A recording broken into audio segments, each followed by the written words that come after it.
All right, we'll go over it. It's fine. I'm gonna screen share with you, okay? So you're getting better. I mean, you still do Mhm. weird shit like that, but you're getting better. Yeah, because I Um, saw you use your ability, so I was like, maybe it's time to go in. no, you have to be. Yeah, You seem to go in every time, like I use an ability, and sometimes we just don't go in. yeah. Right? Sometimes we don't, and the reason we don't is because I have minion aggro. Now, please, for the love of God, if you're gonna watch Curtis or you're gonna watch another YouTuber, please run it by me first, because Yeah. first of all, Curtis. Okay, please tell me what exactly Curtis said in his videos. He was like talking about higher elo, so maybe like that's why. Because like he was like you can't really win lanes like because short range. If someone play like Syndra or Ori, so you So then, how? better Why does Antibot? run TP. Ah, I fucking hate having to. What's Antibot's name? Does anyone know? I've played against him actually a few times. His name is like Annie. Isn't just any bot. No, it's not Antibot. Actually, it is. Holy shit. Yeah, I don't. He doesn't even run teleport. I mean, he Yeah, does this game. I mean, he's inting. Holy shit. He doesn't run teleport. This is Ignite on yeah. And support. then Hold I on, hold tried on, hold on. Seraph Annie too, but like it's not working. Ah, fuck. Antibot doesn't. I mean, Antibot's running teleport. Okay. But I disagree with this. You don't need teleport. So for like, does TP is like mostly for higher elo, or is it you can get ignite any Oh, you time? can go Ignite in high elo too. Okay. We'll prove that in a sec. Can you see my screen? Yeah. Okay, Yes. okay, okay, okay. Ignite. See? Yeah. Master. High elo. Ignite. Yeah. Right? Please don't, like... fucking Christ. Like... I don't want to be harsh towards other coaches, but man! Just, man! Like... I just want to fucking, like... yeah, this Yeah. is, again, Ignite. Like, no one in Korea runs teleport. I mean, Antibot's not the best... Yeah, Antibot's not a great player. Yeah, any acute Mao is just better. Don't run teleport. And Yeah. if you watch another coach say something, then please run it by me first, because Yeah. usually other coaches are wrong.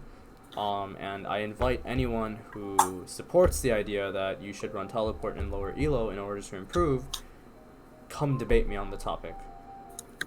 Right? Because Yeah. like I'm trying to build you up, and then you're watching like other content, which is great, but it's like then you're doing things that are building you down. I mean, think about it rationally for a minute. If you bring teleport, what's happening? Let's say you're versus Zed, or let's say you're versus whatever the hell champion, Zed, okay? Annie versus Zed. Zed takes a big trade on you, and then you lose like 50% of your health because of the combo and plus electrocute. You're now at 40% health. Now, does that mean you just teleport back and then come back with 100? Is that fair? Is that how you learn? No. No, it's not. This is not how you Yeah. learn. You take the fucking 40%. You figure out why you lost the trade, right? You Yeah. try to recover it. You try to play back. You wait. Then if Zed's at 100 and you're at 40, now you try to find a way where you can get trades in, and maybe you win a trade. Maybe you put Zed down to 90 HP. Then maybe you win another trade and Zed doesn't trade back. Maybe you've now regen to 50 and Zed is now at 70. Then you win another trade. Zed is now at 30. You're back at, let's say 60. Now you've won. This is how you get better. Yeah. Right? This is how you fucking get better. You go through it. Right? This is fundamental. You can only do this through fundamental. If you just bring teleport and some guy tells you to bring teleport, it's not how you get better at the game. It's just not. Right? So TP is just basically like cheating. TP is bad for improvement. TP is not cheating because it's in the game, but I'm I'm labeled as people call me a coach, but really I'm helping you get better at your performance. Yeah. And so having these weird like handicaps isn't gonna help you. Sure, if you're a great laner, I bring teleport. I bring TP on Orianna all the time. A lot of the time I'm bringing teleport. Right? On across both my IDs. Right? Like this is my one ID that I'm climbing, and I'm not playing Orianna on there, but let's see on my other one. Right? Like here, teleport. I'm always bringing teleport. Right? And the reason I'm bringing teleport is because I can get lane advantage with the TP. But I know how to recall. Right? I understand how to recall. So that's why I'm okay to bring teleport. Does that make sense? Yeah, so basically learn the lane Yes, yeah, before yeah, like yeah. playing. Learn, and then once you know the lane, teleport becomes so good. Yeah. Right? Teleport just becomes so good once you learn the lane. Right? Mhm. Okay. Does that make Yeah. sense? Yeah. Yeah. Oriana 9, Ori player 9 is me. Wait, why wouldn't it? Did I see you in solo queue? Oh, you saw me on someone else's stream? Yeah, it's my off stream account. I'm getting that to Grandmaster off stream. Playing just Oriana. Like my main champion. The one I have on this account is like lower elo, because I'm playing Syndra. Anyways, okay, so I mean I'm already making errors because you're making me mauled, right? So I'm late to lane here, right? I'm late to lane. I'm like, God fucking damn it! I'm like, what are you Yeah. drinking? This is not okay. So right off the bat, you Q. I'm backing up. See, I don't Q you or I don't W you, right? Because I'm on cooldown. I don't do that. The reason you seem to lose the lane now, this aggression is really good. You see how I'm moving in? And then you're actually picking a pocket. You never used to do this back when you were in silver. Now you're doing this. Your laning is actually almost as I would say it's almost at a platinum level, which is still very very bad, but it's a lot better than where we were before. So fucking I'm happy. Yeah. This pocket is really good. Back then, you used to fucking stand in this pocket for whatever reason. You're learning. This is really good. Now you move A and B. You kite away. Don't kite away. Not kite. Kite's the wrong word. You stay away from the wave in order for me, in case I lock in a red, that it doesn't actually splash onto you. And now you're moving in as I pick a card. This is good, but at the same time, this isn't good. And the reason it's not good is because if you hit me here, and I read the fact that you're moving in, which I did, I'm gonna red card you. I'm gonna also hit. I could potentially hit this minion. Probably not, but it doesn't matter because as I hit you and you hit me, the aggro that these minions are hitting is gonna drop off these two last hits, allowing me to take them, and now it's gonna jump onto you.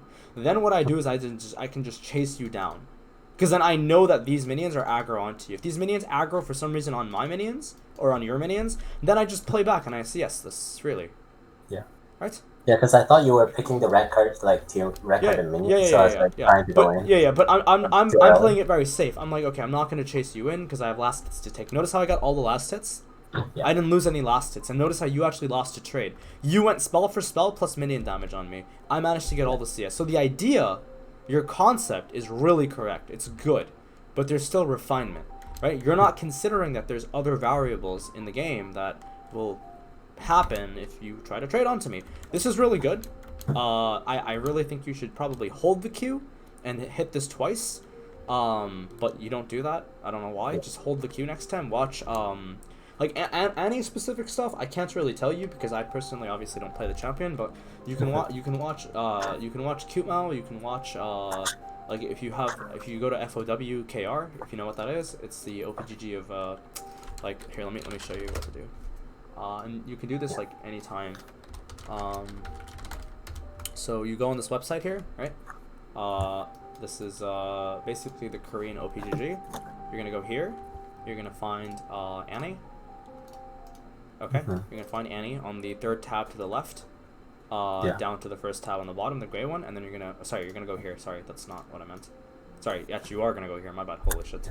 And you're gonna find Annie, and this is in the Korean alphabet, so. Wish me luck. I actually don't speak the language, so hold on. We're gonna have to try to clutch this. Whatever. She's here somewhere, right? Just find her, right? I'm gonna pick Zoe. But here you can see a bunch of Zoe games over and over again, right? And it's just, and then you just click, spectate, and you can watch them play. So just like watch them play, and then what you're gonna do is you're gonna reverse engineer what's happening in the game. So let's say that you watch a random player of a random Grandmaster Challenger, whatever Diamond One Annie even, right?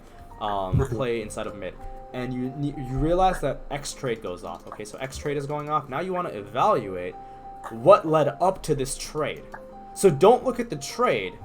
Don't look at. I'm gonna use Zed as another example. Don't look at Zed versus Annie, right? And then Annie wins trade. Annie wins a trade of about 350 health, great, which is a lot of HP. How does she do it? You don't look at the trade go off. You look at what happens before the trade went off, because before the trade went off, actually allows you to. It shows you how Zed lost the trade against Annie. Does that make sense? Yeah. Okay. Here I'm blue carding. Don't you have your Q up? You can hit me. Yeah, you can hit me. You can auto hit me. You can Q auto me here. And these minions aggro onto me if they hit me, and then you can chase me down the lane. But you don't do that. This is one way to recover, right? This is you just not doing certain things against me for whatever reason. I don't even know why. Like, I walk up randomly against you because I'm testing you if you were gonna do anything, and you don't. This is really we went even here, but you're like just lower HP than I am by a slight amount, right? Yeah. So it looks like I've won. But this is not a bad play. This is not a bad trade. It's just bad in relation to the fact that you were taking a bad trade before this whole situation happened, right? Okay. I blue card. I mean, I could have, but I didn't, and now I'm running away. And it's good, right? You know I'm using a cooldown. You're moving in. This is very basic. It's very fundamental. This stuff will get you to like at minimum platinum, right? Now at this point, if this was a real match, what do you think should be the call on my end? And what should you do to respond? League of Legends is a language at the end of the day, right? So there is language happening between, well, not at the moment because you're in gold, but like there is language happening between two of the players in the game. Yeah. Right. So let's say, for example, I'll give you a scenario, right? This is gonna get this session's gonna be a little bit more advanced, so just try to keep up. Let's say that my jungler, we'll do like a very exaggerated situation, right? We're not gonna consider priority in either lanes, okay? Either lanes are stagnant, okay? It is, I have an Evelynn, and you have a Xin Zhao. How do you spell Xin Zhao? It's with an X. Yeah, you have a Xin Zhao. Alright. So, what do you do? Oh, actually, better yet. So we know Evelynn started left side. Your Xin Zhao started left side. What do you do? I should push. I should just let you push and get Xin Zhao to come, because Evelynn don't really gank early. The lane is already in a really bad spot for me. Yeah. Right? You have to consider the proximity of the next wave. So this here right here, this clash, right? The middle of the lane, we call this the clash. Yeah. Right? The clash is basically where the two minions meet. Now, although the clash is closer proximity to your wave 4 and thus will push into me, not necessarily. And the reason for this is because we have 3 blues, 2 blues, so 5, 6 into, so we have 5 blues versus about 3, 4, 5 reds, right? Yeah. But it doesn't really matter because this is not enough time relative to tempo on what Xin Zhao's clear could look like for me to actually just wait and let the bounce back happen naturally, unless you intend to actually hard auto the wave. So what do you do? Well, I'm not going to make you answer. This is extremely advanced, right? This is like very, very advanced stuff. Like not even master players they have issues with this. You need to try to match wave clear. So if I have an extra blue here, let's say for example, for whatever reason, that means that I have a +1 blue side advantage. This is very bad, considering if the proximity of the 4th wave is really close, it ends up locking. This allows Xin Zhao to come in with a very easy gank. Make sense? Yeah.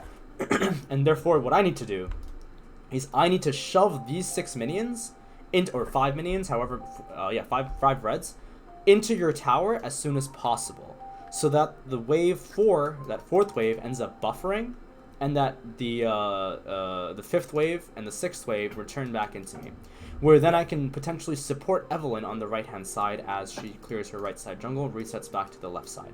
Okay? Now let's say, for example, that I actually end up not autoing, and you end up matching wave clear, and Xin Zhao's routes, for some reason, are not into mid lane, because maybe it doesn't allow him to properly follow tempo, right? Tempo is a very advanced concept in League of Legends. 99% of players don't understand this. Doesn't matter. I'm not going to go over it. Tempo is lost, and tempo is now on the right-hand side of the map, and we are looking for an invade. What is the call? If the gank is not possible, and you see me warding on the south side of mid lane, and you know that the gank just can't happen because I'm not a fucking ape of a player, right? We're playing in Challenger, let's say, for example. Xin Zhao's next route is back onto the right-hand side. Evelynn's routes are back onto the right-hand side. What's your call? The wave state is looking just like this. What do you want to do? Or not? This wave state is looking like this currently, but this whole situation will transpire in like a minute. What do you want to do? I should push it so I can't help. Exactly. You can push it, right? So one sequence, and mid lane is a sequence, right? Mid lane is always a story. There's always a a sequence of waves that both players are trying to play. Hence, where the conversation comes in, right? Sorry. um, and so, holy shit, I need water.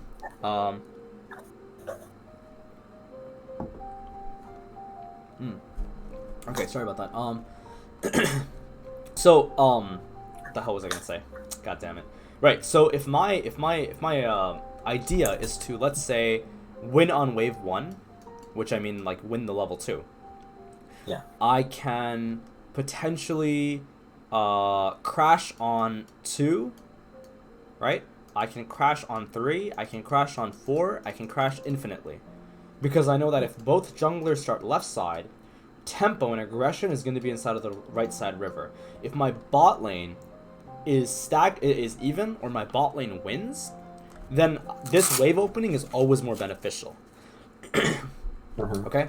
Now let's say that my bot lane loses, and tempo in bot lane isn't won on wave 4. Therefore, when the aggression on the right-hand side jungle happens, I'm not going to bounce my waves relative to assisting Evelynn, because I know that that Evelynn has to defensive clear, full clear, and then run back to the left side scuttle.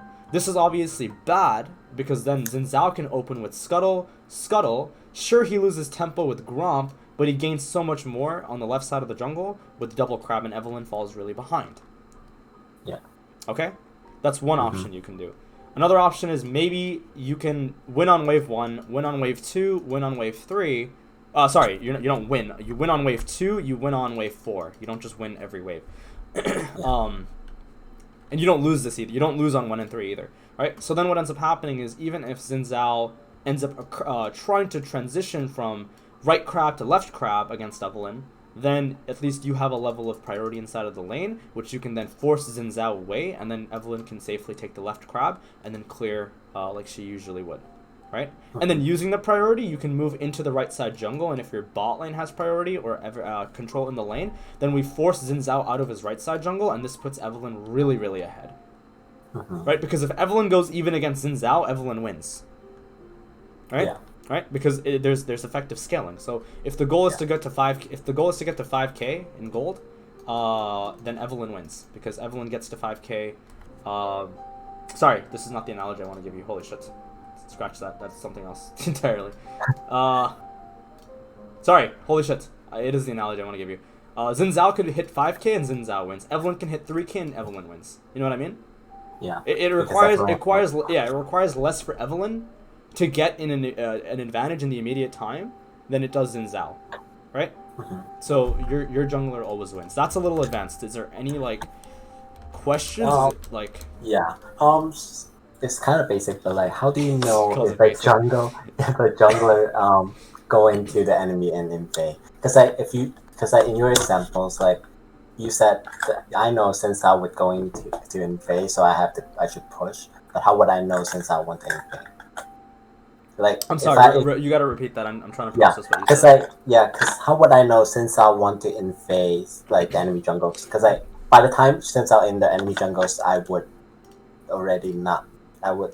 be too late. No, because tempo, right? If this is wave 1, and we know Xin Zhao's routes can be like this, can be like this, can be like this, can be like this, can be like this, right? There's a lot of things he can do. Yeah.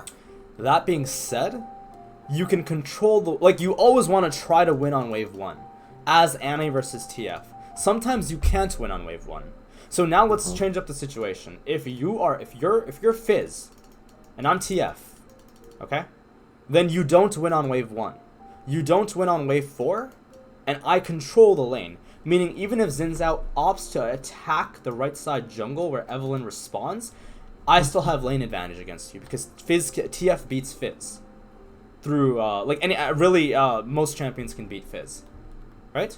I have a priority I have potential to do whatever I want, because I've won on wave 1. Yeah. Right?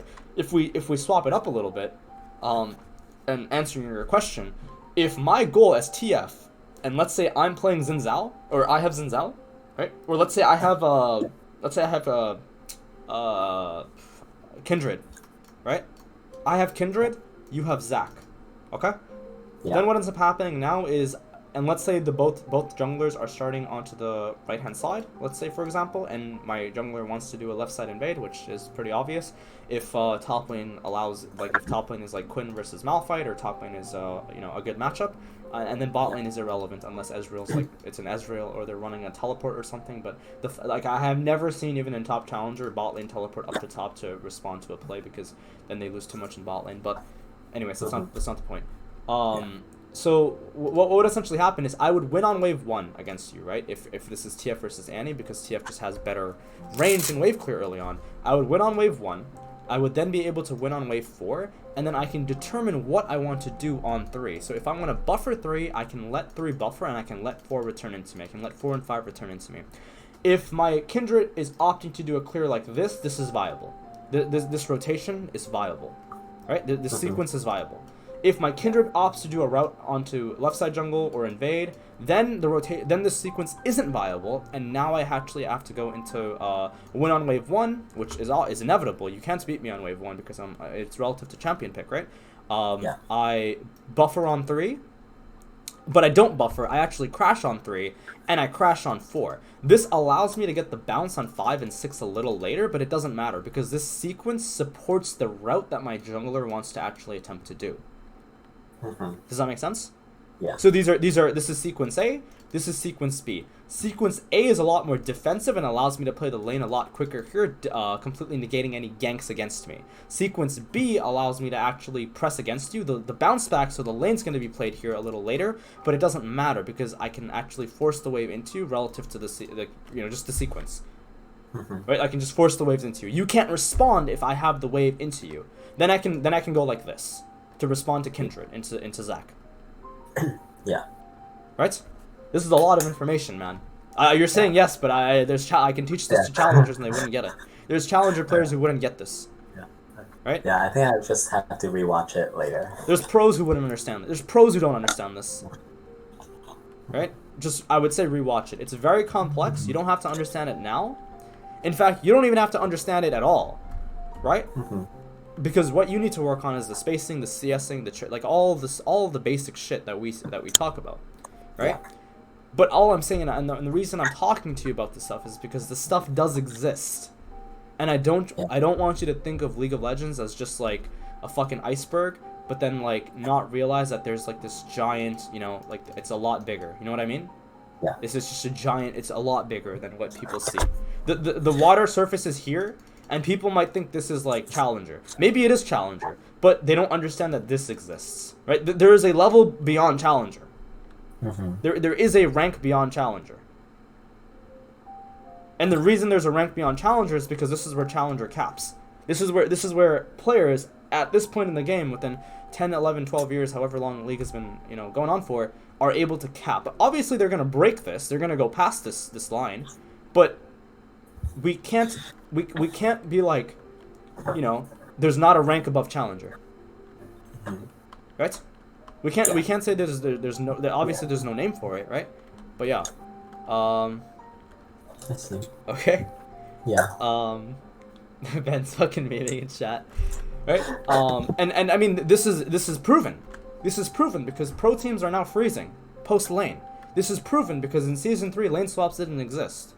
This is proven because, we're learning new things about the game every season. This is proven because, the shift between China and Korea. Yeah. Right? There's a shift between who's better. Right? Professional players will learn this eventually. Right? But, I mean, it takes time. Maybe if Zen explains the iceberg analogy to the Titanic captain. I mean, if you want to add the Titanic next to the iceberg, then the Titanic would be led by a bunch of professional coaches, right? And the iceberg would be like they don't see anything, and they just like sabotage their own players. What the hell are you doing here? What the fuck, man? Like, come on! I'm not an idiot. I'm gonna hit you with the Q. Yeah, right. Because the people I play with, they would usually just CS, and they don't care what I do. Yeah. I mean, right now the lane's over. I mean, at this point, you want to call a gank, right? Yeah. We want to call a gank at this point. Okay. Yeah. But we're 1v1ing, and we don't look at the situation for what it is. We look at the situation prior to what happened in this freeze frame. A lot of things ended up happening in this freeze frame that ended up losing you the lane. Now, obviously, none of the stuff that about the sequencing and the jungle routing matters too much right now relative to, because of the 1v1 or whatever. But the lane is going to come into me. And if the lane comes into me, theoretically, I've just won if I have a jungler who has a brain and eyes. And a functioning hand. Right? It doesn't even take 2 hands to play jungle these days. You can just play 1 and do well. Right? So, it's okay. Okay? Do you have any questions? No. Okay, this is all really. That's all I want to talk to you about today, actually, because I wanted to bring up this topic eventually. Yeah. Yeah, I know the session's cut short, but Yes. there's actually nothing else to talk about because you need to rewatch what I said. Don't try to replicate it. You can't replicate it. You're not. It's not possible. Right? Physically, you can't do it. Mentally, maybe you can. Physically, I struggle to do it. Right? Yeah. But mentally, don't even attempt it because this is going to clutter you from what matters. And the reason I'm telling you this advanced crazy stuff is because you're a long-term client with me. We've had multiple sessions. We went from Silver 4 to Gold 3. There's not much more I can tell you aside from the basics. There's not much more I can tell you to... I can't keep repeating myself at this point. Eventually, I want you to understand that there is a rank beyond Challenger. There is a rank beyond, what is perceived. And please, for the love of God, stop going teleport on Annie. Yeah. Okay? Alright? So just know the stuff, but not do it. Just know that it exists. Acknowledge its existence, but don't try to understand it. Because if you try to understand something that in-depth and that dynamic, when you're still trying to learn how to play the game, it is just like... It's like you're trying to fucking go through a university course as like a 4th grader. Or like as like a second, like a 1st grader who's probably still learning their alphabet. I mean, they probably know their alphabets by then, but whatever, right? Yeah. Right? Okay. Yeah. Anyways. That makes sense.